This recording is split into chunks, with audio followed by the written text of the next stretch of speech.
We are going to begin with circles. So this is video number 1 for circles, and we're going to deal with circles and circumference. And we're going to have gathered notes here again on with this geometry. So let's begin with a circle is the locus of a set of all points in a plane equidistant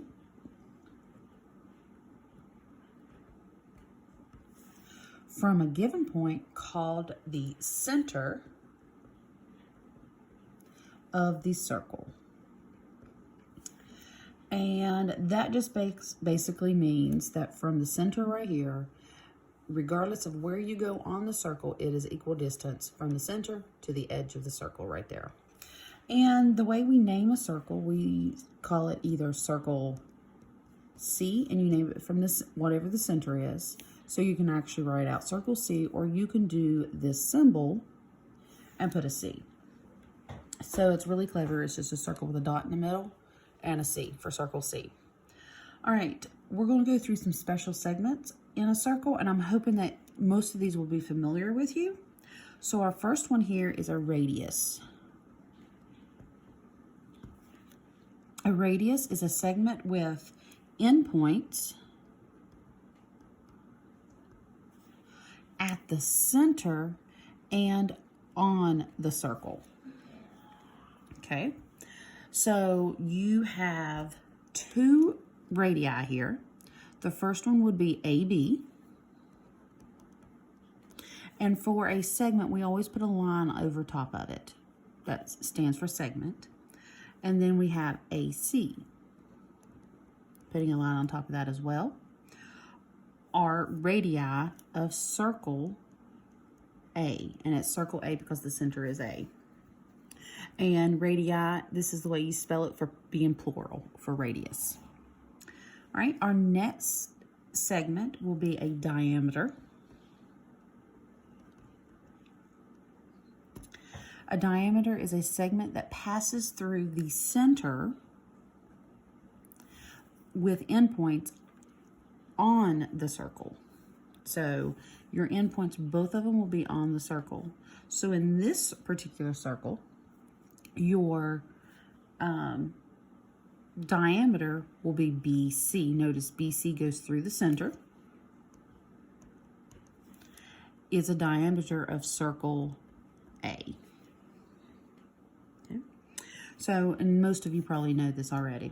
And just some math with this. Remember that the radius takes 2 radii to make the diameter. So 2r equals diameter. So 2 radius, 2 times the radius equals diameter. And I'm hoping that you guys remember that from back in middle school. And the last segment that we have here is a chord. A segment that with endpoints on the circle. Okay, so a chord is a line or a segment that goes through the circle. So for example, AB is a chord. You have another chord here. A diameter is a chord as well. So FB is a chord. And ED is a chord. So your diameter can be a chord, or it can be just any segment that goes in through the circle there. And these are chords of circle C because the center is C. All right, so these are your basic segments: a radius, a diameter, and a chord. Now we're going to get into some other things that will come up at some point through the circle unit here that we're doing. And our first one is circle pairs. All right, a circle pair is 2 circles that are congruent. Circles if and only if they have congruent radii. So they're circle pairs if these are the same measurement. So GH is congruent to JK then circle G is congruent to circle J. And that just basically means if this is 7, then this over here is going to be 7. Because remember, there's little marks right there, mean that they're congruent. All right, let's go on to the next one here. With concentric circles, we're going to start with concentric circles.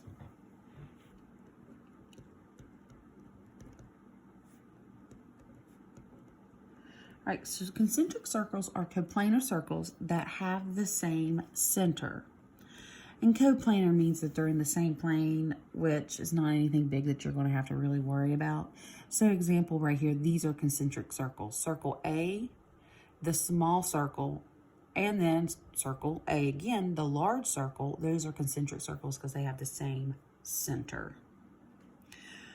All right, so we're going to name the circle, a radius, a chord, and a diameter from this figure over here. You need to make sure you can be able to name those. So we're going to name the entire circle would be called circle X. And I'm going to write it in both forms here because X is the center. And we're going to list some radii here. So a radius would be XV. Another radius would be XU. Notice all of these will have X in them because it's dealing with the radius and it's going to have the center. XT. And then our last one will be XZ. And all of them have that center in there. Now let's name some chords. SR would be a chord. Basically, it just needs endpoints on the circle. And you have another chord here, ZT. And ZT, if you notice, is something else as well. ZT is also the diameter because it goes through the center of the circle.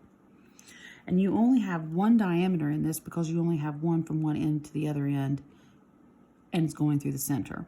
The XV and XU are not going to have a diameter because there's nothing that continues on past either one of those from the center. All right. That's where we're going to stop here, and then we're going to do another video for the rest of it. We're going to do problems, hold on a second, problems 1 through 7, do 1 through 7 on the worksheet that I have for you. Thank you.